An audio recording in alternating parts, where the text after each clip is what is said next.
at some point go on to med school and go into medicine, and I thought, Latin will be helpful. I'm gonna have to learn all the scientific names of things, and why not just take Latin? Well, I found out when I was taking Latin that I loved studying ancient history, classical languages, mythology, Greek literature, Latin literature, and all that. So when I went to Ohio University, I majored in classical civilization. So what is classical civilization? A classical civ major studies the language, literature, culture, art, archaeology, and history of a period of time that ranges from 3000 BCE to about 300 CE. Okay?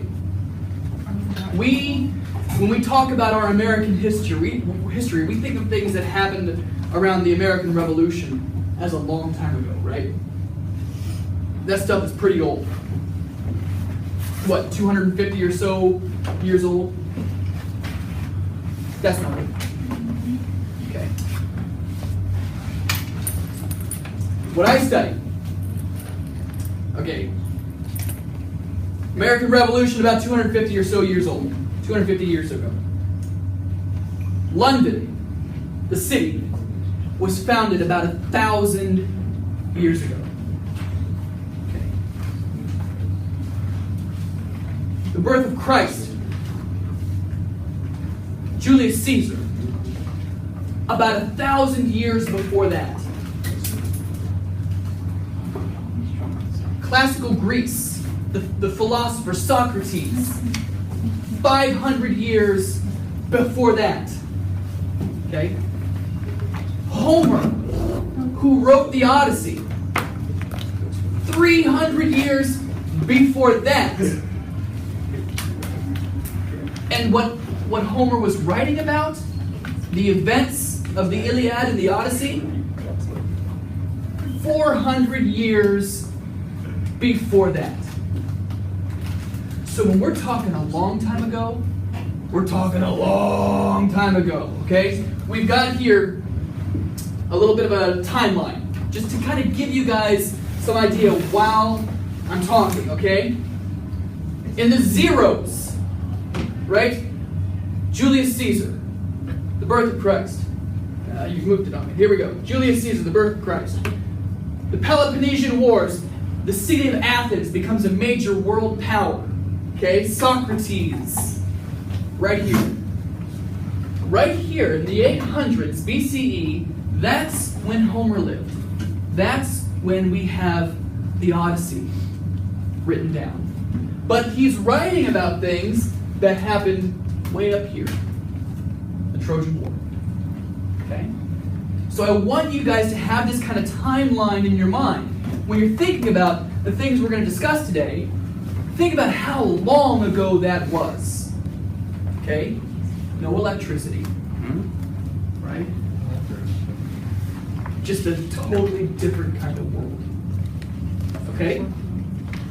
So, Homer lived here. We call this Archaic Greece. Okay? This was a period of time, something of a dark ages in Greece. There was very little writing at that time. So we know little about Homer. If there even was a Homer. I'm going to ask you to pull the earbuds out, please, just so that I can make sure that everybody can hear me, okay? We don't even really know if there was a Homer. Some classicists believe that what we know of as the works of Homer was actually the effort of multiple poets. Okay? That's a good thing to write down. Pencils. Write it in the top box where it says History of Greek Culture and Origin of Homer. Okay? So let's back up and make sure we've got things written down properly. Homer lived around 800 BCE. Write that down.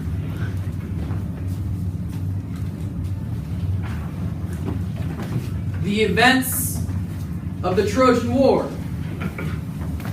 11 to 1200 BCE. Wait, what? That's older. That's back in time. Further back in time. The Okay. numbers before Jesus Christ here at 100, or excuse me, It- 0, it's 0. zeros. They went backwards. They go higher as you get older. Okay? As you go newer, they So go that's higher. why we have 2017. This would have been year 1, year 2, year 3, year 4. We're Okay. 2017 AD. Or CE. Okay? Trojan War was. Trojan War was 1200, 11 to 1200, sometime in there, BCE. Right there. Okay? Before the Common Era. Alright? Now, archaic Greece at this time was an agrarian society, which meant that it was a farming and fishing society. Okay? People lived by doing these things. They didn't work and make money.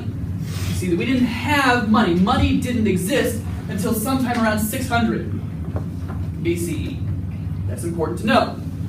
Homer is writing in the 800s.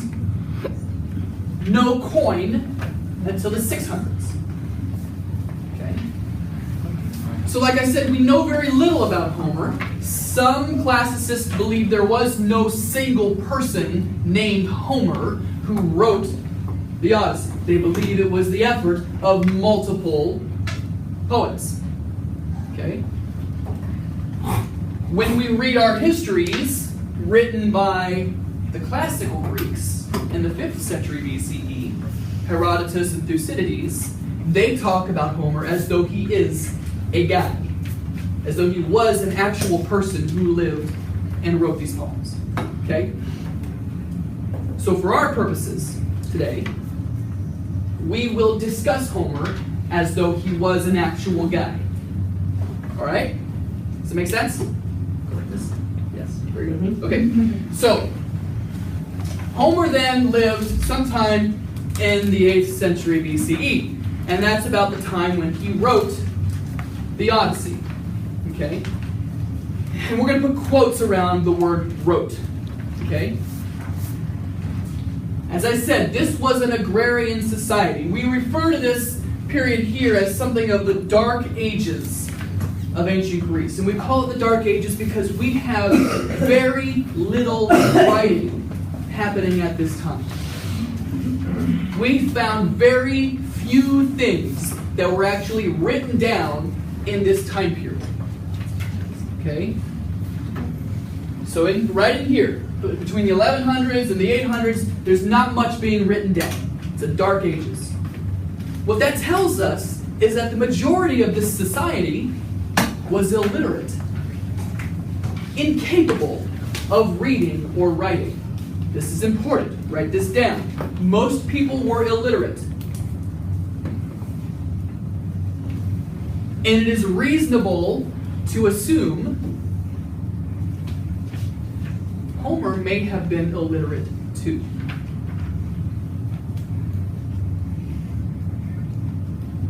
Homer may have been illiterate too. So then how does Homer write a poem if he can't read or write? How does he do that? Somebody else writes it down. Okay? Now again, think about this. We are in a society where most people are illiterate. Okay? There's no paper, no typewriters, no word processors, no computers, no ink pens. If you want to write something down, you have to put it on rock, or you have to create a very primitive form of paper, something like a papyrus, a scroll of some kind. That takes a lot of effort, a lot of energy, it's a lot of work to make paper. Okay? So what we know then about Homer is that he was certainly a professional performer. This was his job. This is what he did for a living. This is how he got food. Again, no money, right? There's no money at this time. So Homer literally sang for his supper. He sang for his supper on a daily basis. And he would be paid with fish or grain or bronze cauldrons in which he can cook his food. Things like that. Does that make sense?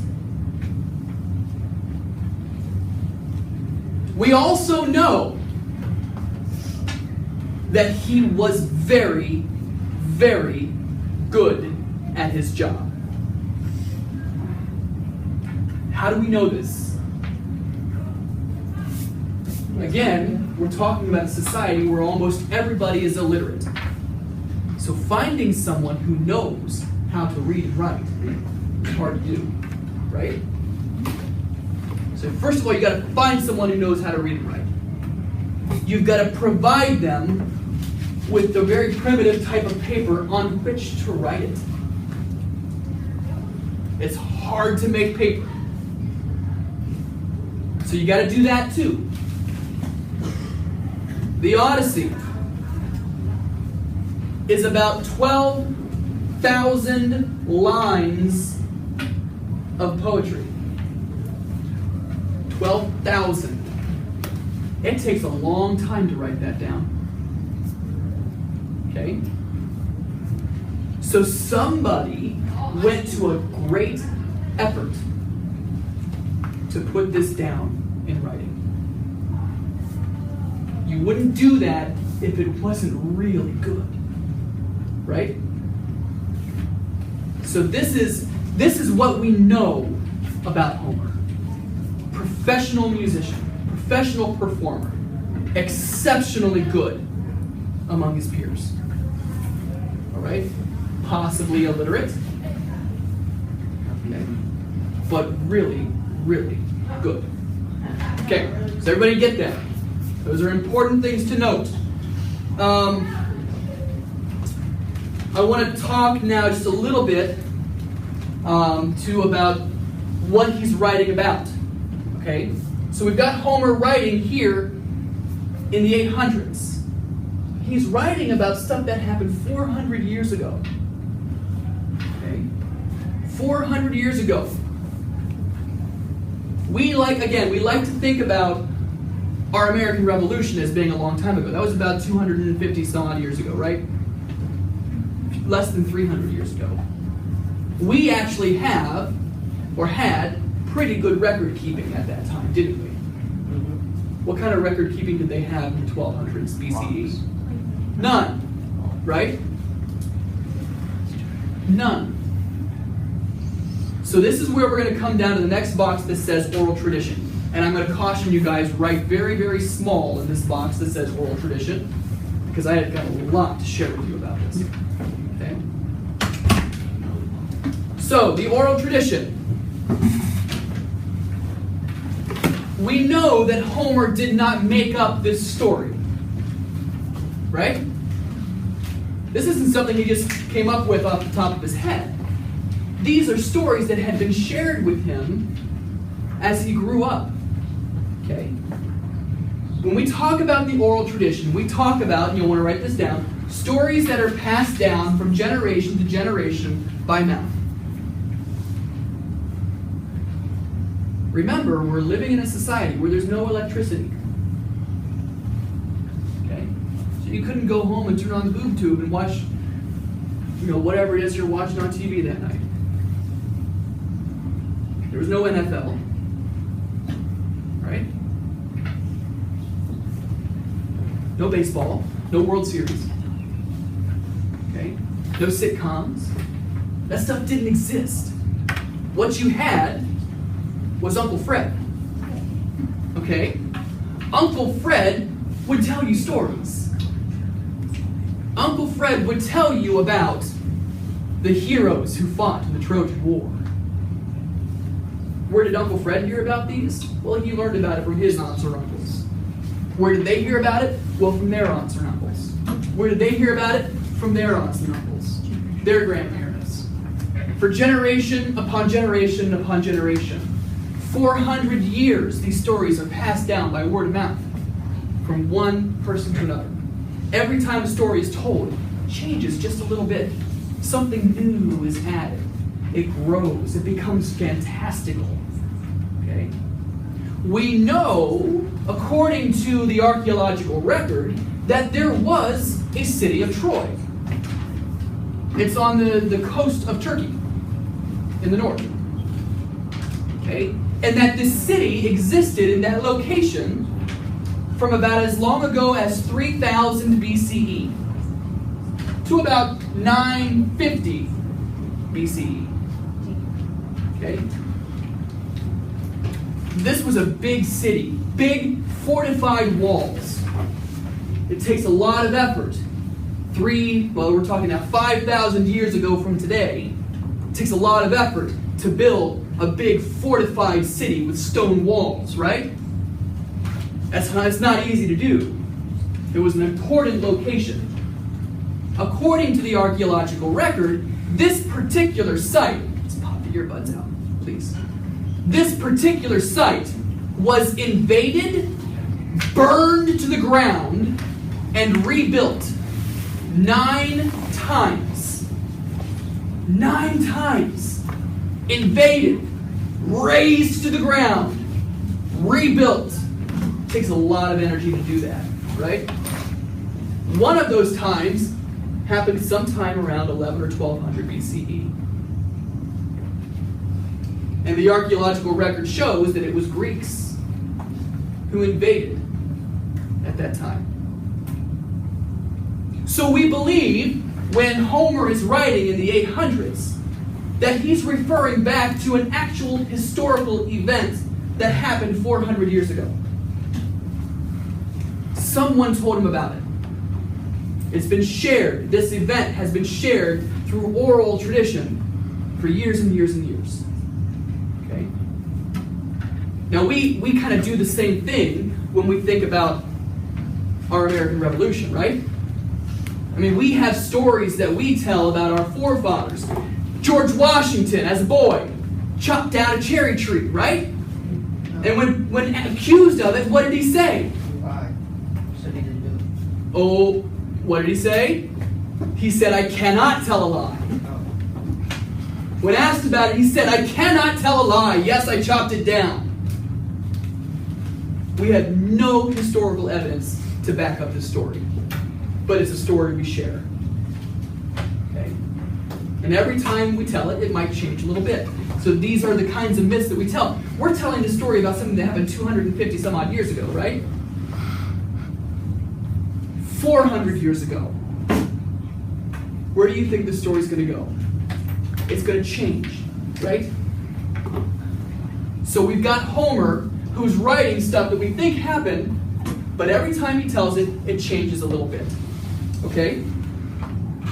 So what we have here is when we're retelling these stories, they become fantastical things. These heroes then start to become worshipped. Okay? They become worshipped as gods or demigods. And we have the development then of myths. Okay? We have the development of myths. The one thing we must do, however, when we're talking about the Odyssey, is we have to be very careful not to refer to this as the myth of Odysseus. Okay? This is not the way it happened. This is not the myth of Odysseus. See, Homer, he would have heard the story of Odysseus from his Uncle Fred, and the next day he would go out and maybe be down on the shores where fishermen are fishing, and he would hear the story of Odysseus from somebody else, and it might be different. Something might be different about it.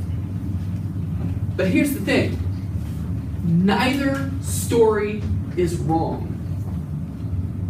Okay? The way Uncle Fred tells it, this happened. The way someone else tells it, that happened. Nobody's wrong. They're both right. Think about it this way. If I asked you to imagine in your mind Batman. Okay? Go ahead. Imagine Batman in your mind. Now, when you think Batman, how many of you are thinking Adam West? How many of you are thinking Tim Burton's Batman, Michael Keaton? Or The Dark Knight, right? Or Batman versus Superman? Which version is the right version? All of them. Exactly. So different. So the same thing happens with myth. There is no right version of the Greek myth. There is Homer's version, and he calls it the Odyssey. Okay? Do we all understand that? Like when we think about Spider-Man, we've got Tobey Maguire as Spider-Man. Then we've got the reboot, The Amazing Spider-Man. They're different, right?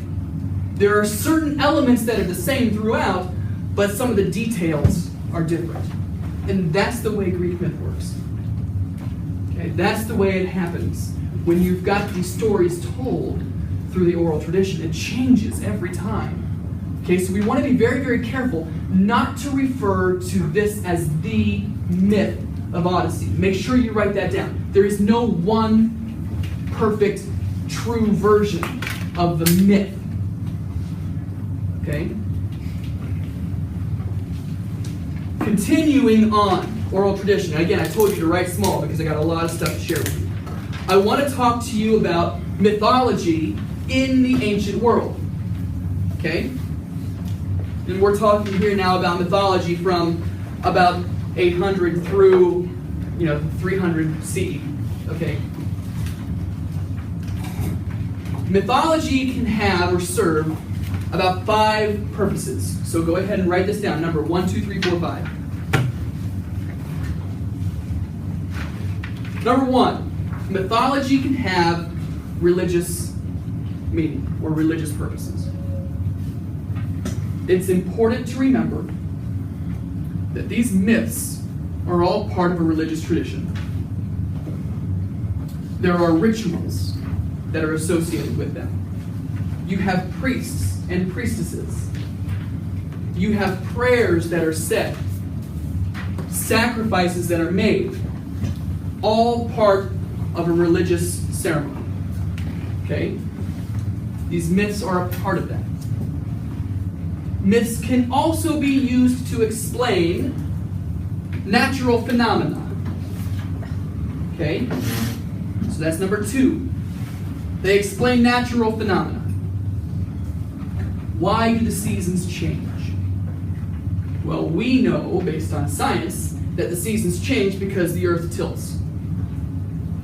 And when we are closer to the sun, it gets warmer. When we are further from the sun, it gets colder, right? That was not a concept that the Greeks understood. At least not the archaic Greeks. Okay? So they had a myth that explained it. Persephone was kidnapped by Hades to be his wife. And Demeter, her mother, was saddened by this. The agreement was that Persephone would spend half of the year in Hades and half of the year out on Earth. So when Persephone was out on Earth, Demeter was happy. When Demeter is happy, things grow. Okay. When Persephone goes to Hades for half the year, Demeter gets sad. Plants die. Winter. Okay. In Greece, it's actually summer because it gets so hot, things stop growing. So it's kind of flip-flopped here. Okay. But that's the whole point. We have seasons because of this. Okay. So, Greek myths can explain natural phenomena. Greek myths also teach lessons. It's number 3. They explain why we do things in our society. Teach lessons. Why do we do things? I'm going to tell you this myth so that when you go out into the world, you'll understand how you're supposed to behave. Okay? So myths can tell a lesson. They can teach a lesson. Some myths were told purely for entertainment purposes. Let's just be entertained. Okay. That's number 4. And number 5, myth was used for political propaganda. Political propaganda. The Spartans loved to brag that they were descended from the children of Heracles.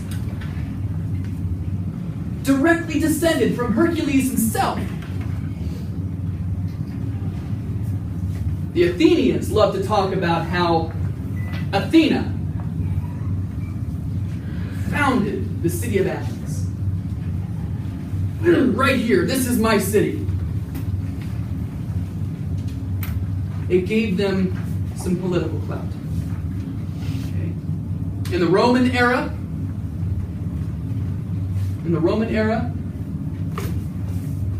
the Emperor Augustus commissioned a poem very much like the Odyssey and the Iliad.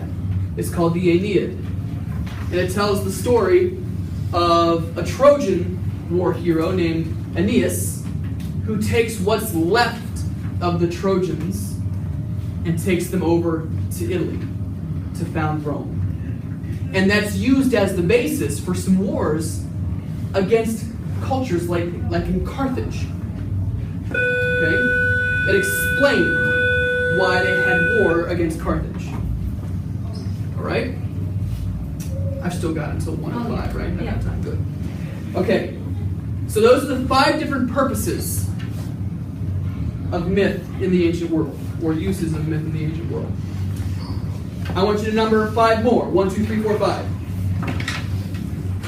These are the 5 different formats in which we find myth. How do we find myth? Well, we find myth in the form of a drama. Plays.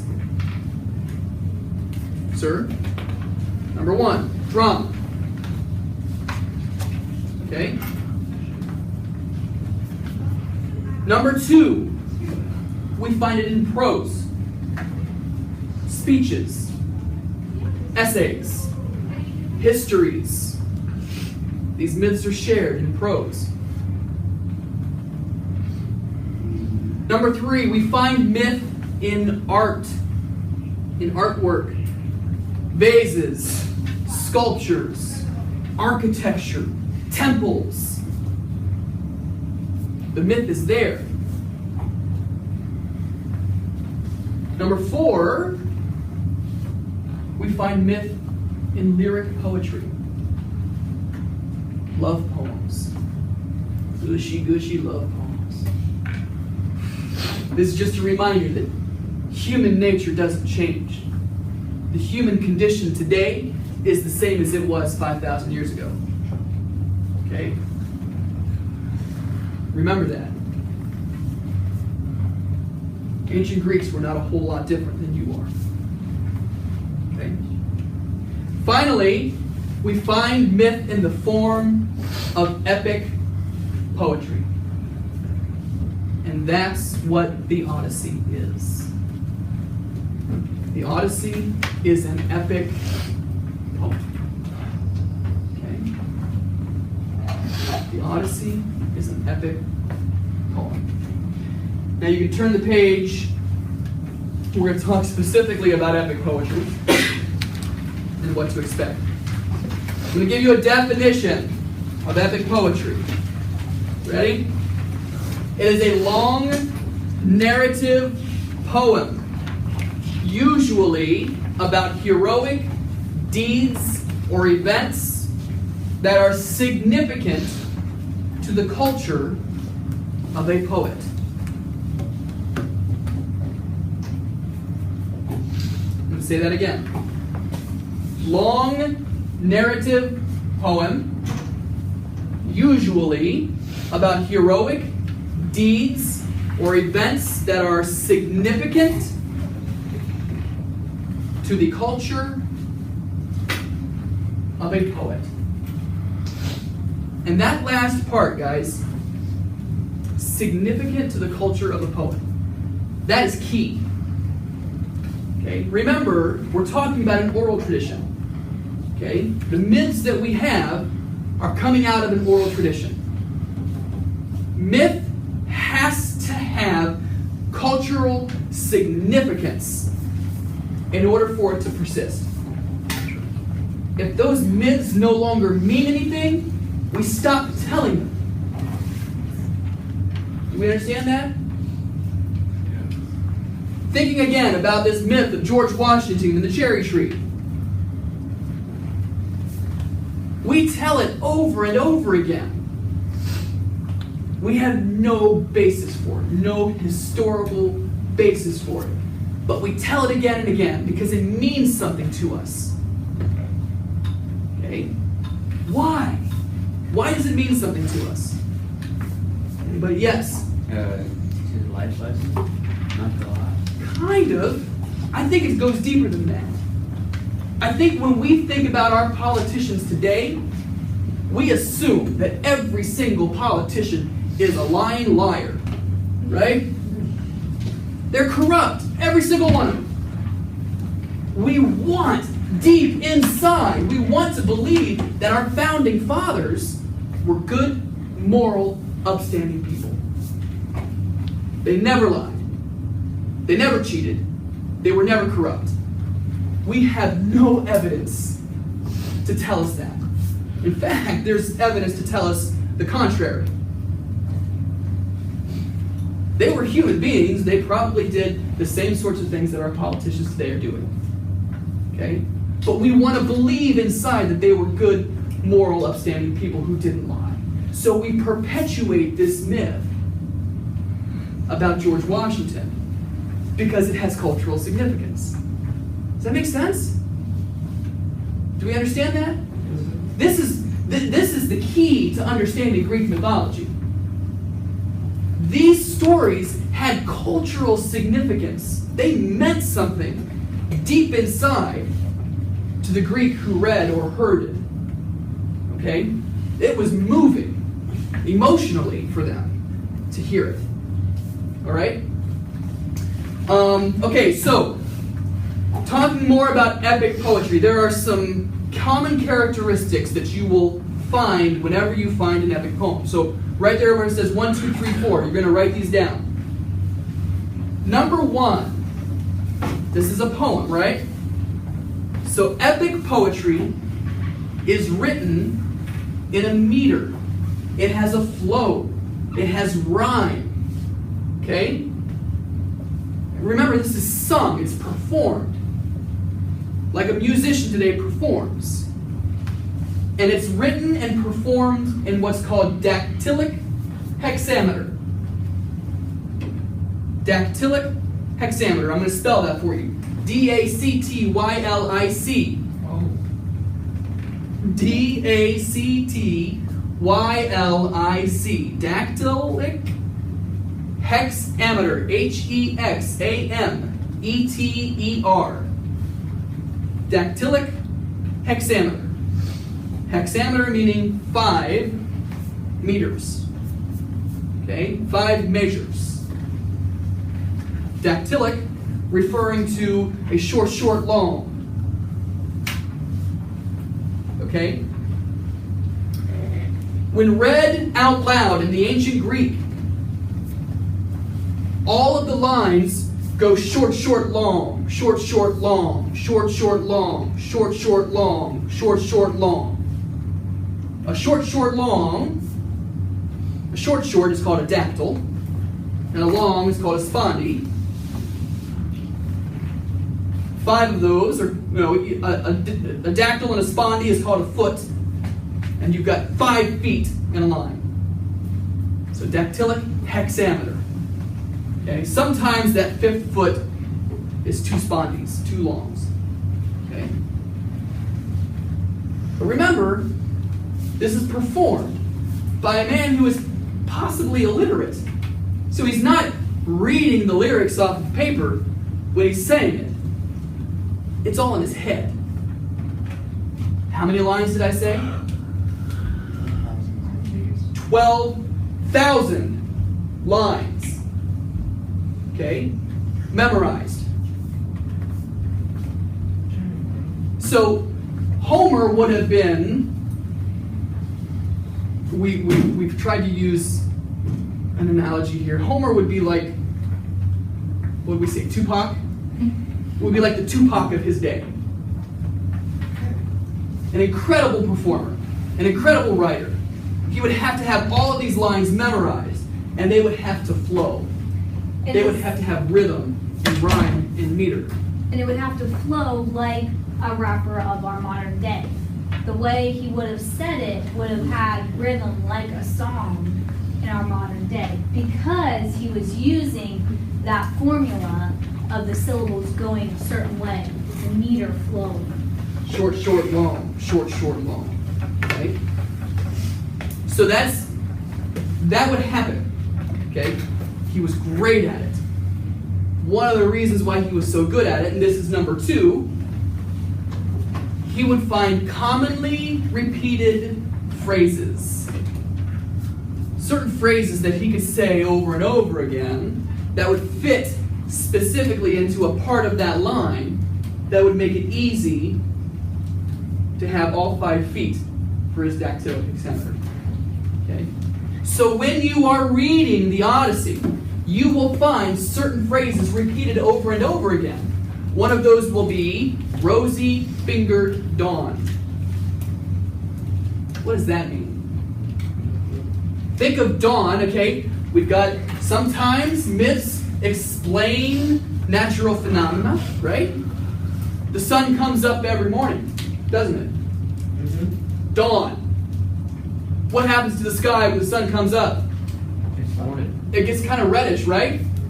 So this phrase, rosy-fingered dawn, is referring to the sun coming up and her rosy fingers turning the sky red. It paints a picture, right? It's very descriptive. And it sets a scene in your mind. But it also fits a formula when spoken out loud. It's easy to say rosy-fingered dawn and know that you've only got to fit 2 more feet on your line. So he would plug it in there so that it would fit the certain line of his poem, and then he was like, I only have so many more syllables that I need to fit out. Kind of like our chorus. When we sing a chorus in a song, we sing the chorus maybe 2 or 3 times to a song, right? Well, singers, they do that for a reason. They want to repeat it so you get it in your mind, and it helps with the flow of the song. Same with that line, rosy-fingered dawn. And there's more of them than just one. Does that make sense? Mm-hmm. Yeah? Okay, so when you're reading the Odyssey, it's going to sound kind of funny sometimes, because what you're reading is somebody translating it from the ancient Greek in a dactylic hexameter into modern English that doesn't really flow always. Okay? And you're going to see commonly repeated phrases, and I want you to remember that those commonly repeated phrases are Homer trying to fit his pattern. All right? Okay, number 3. Okay, common characteristic for an epic poem. Number 3, all epics start in medias res. I'm going to say it again. I-N, medias, M-E-D-I-A-S, res, R-E-S. In medias res. That means, it's Latin, it means in the middle of things. So it starts in the middle of the action, and then at some point they circle back and tell you some things that happened before the start of the book, and then they come back around and they finish the story. Okay? All epics start in medias res. Do we have any Star Wars fans in here? Okay. The first Star Wars movie to come out in theaters, what episode was it?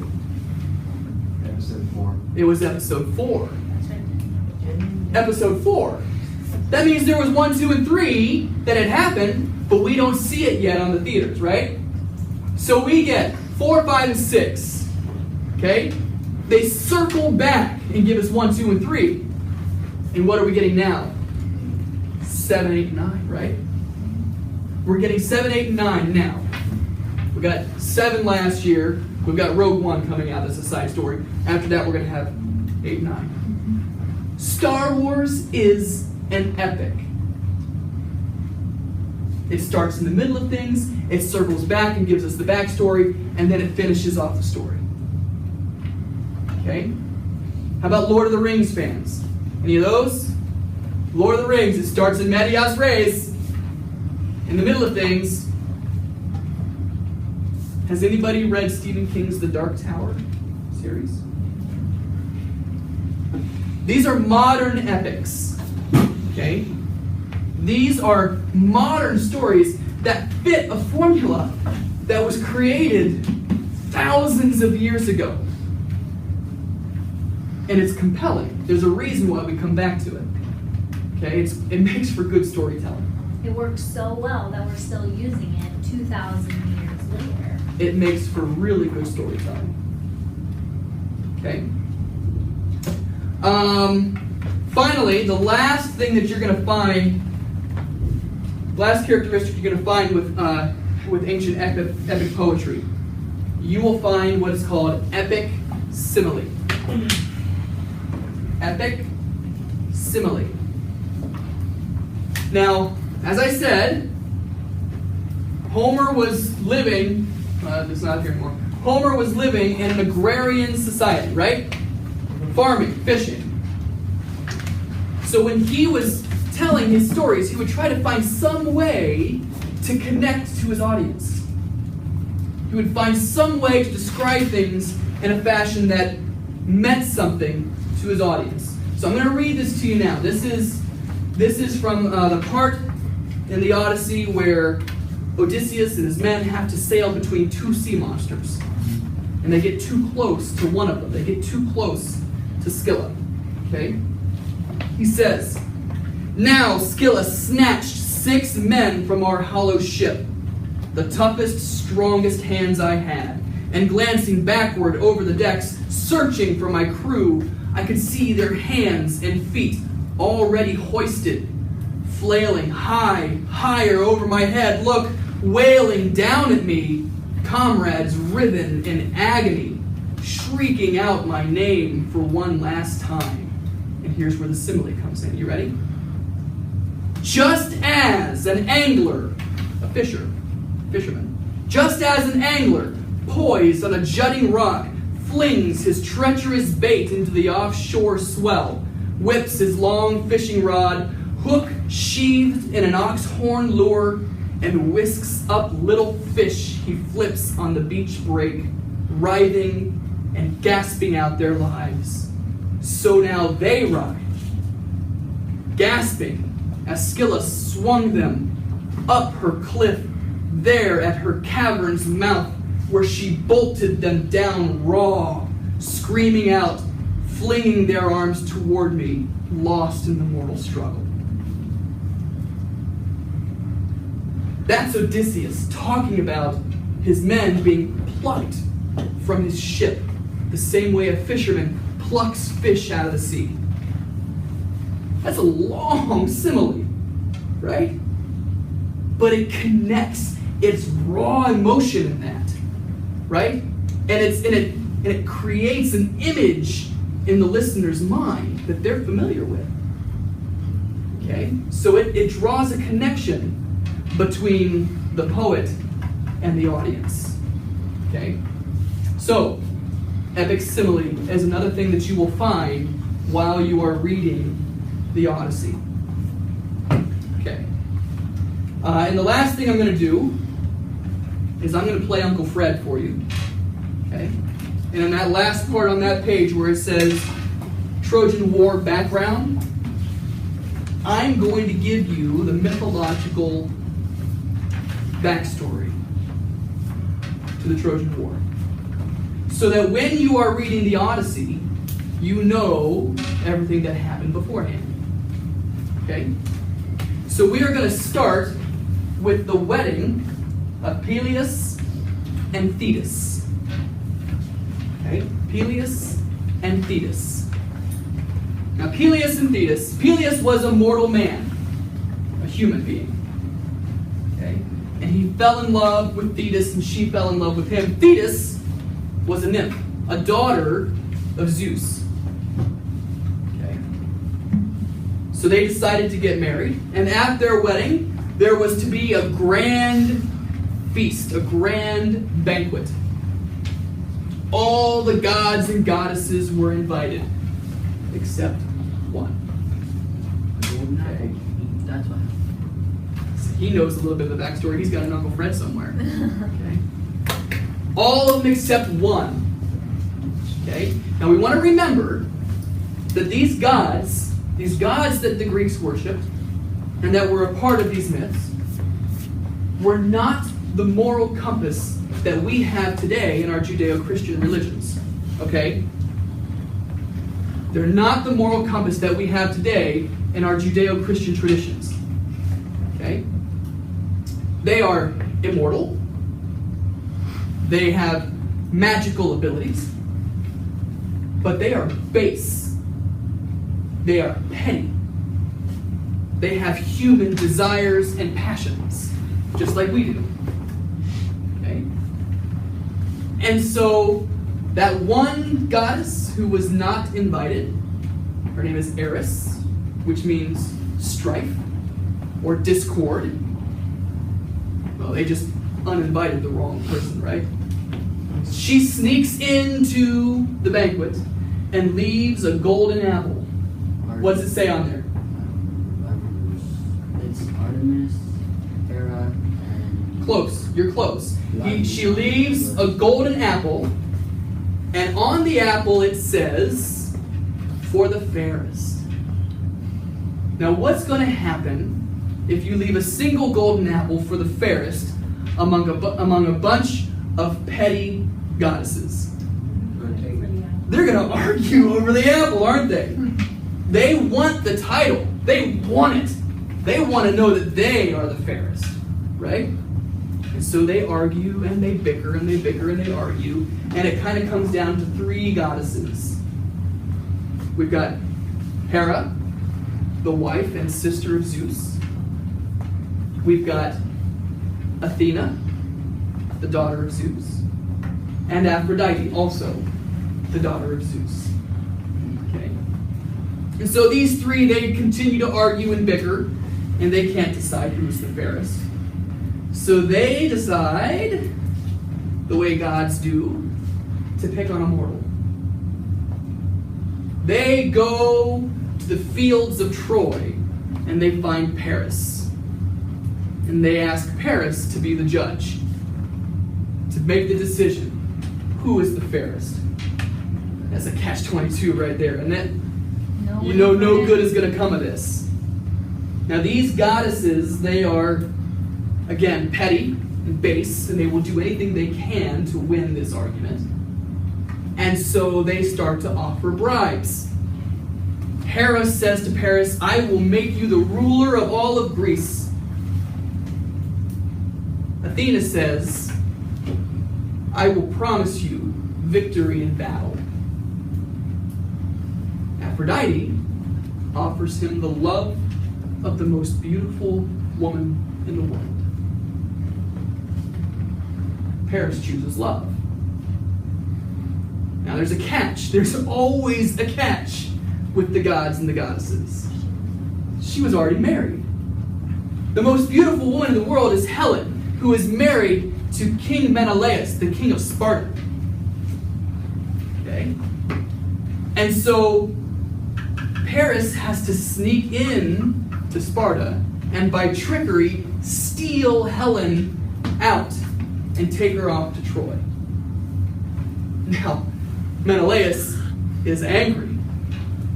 He goes to his older brother Agamemnon, who is also a king somewhere, and asks for his help.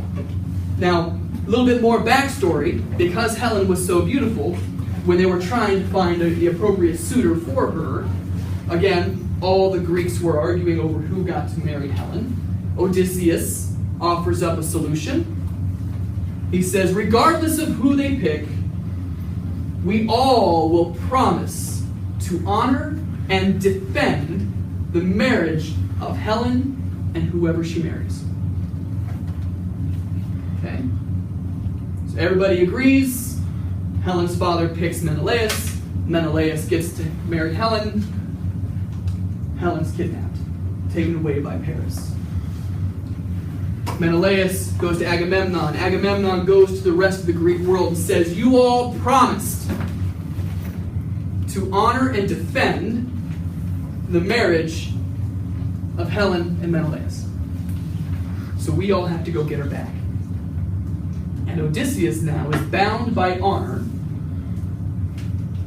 to join in the Trojan War. So thousands of ships of Greeks launch and sail across the Aegean Sea to Troy, where they fight a war that lasts 10 years. 10 years, these Greeks are away from home. Until finally, Odysseus tricks the Trojans with what? The Trojan horse. Okay? He sneaks the Greeks inside of a big wooden horse. They leave, and the rest of the Greeks leave with a note that says, okay, we're done, see ya, goodbye. The Trojans pull the big wooden horse into their city walls, close the gates, have a big party, drink a little too much, and then at night the Greeks sneak out of the Trojan horse and sack the city. Okay? That's how the Trojan War ends. After the Trojan War, the Greeks then try to return home. Many of them get back okay. Others, it takes them a little bit of time. It takes Odysseus 10 years to get home. And that's where we pick up on the Odyssey. We find out about his 10-year journey to get back to his wife and son. So Okay. what Mr. Underhill just said was, see my circle on the board? Okay? He gave us the whole backstory of that green half circle on the right-hand side. What we're picking up with is the green half circle on the left side. All right?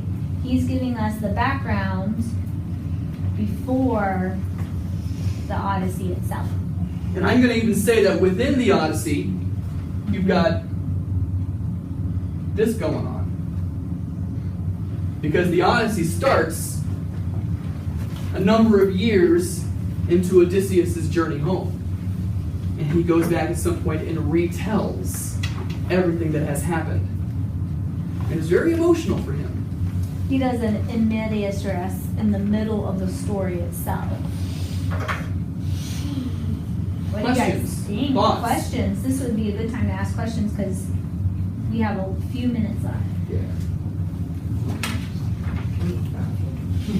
Ooh, so much to take in. All right, I want you right now, take 3 minutes, and that bottom part, that Trojan backstory, the Trojan War background, I would like you to put what Mr. Underhill just told us in your own words there, because you're going to need to know basically a nutshell of that background story. You're going to need to know that to really understand the Odyssey itself, okay?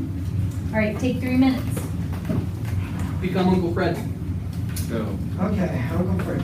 so we got history, historical background. Yep. Based off what?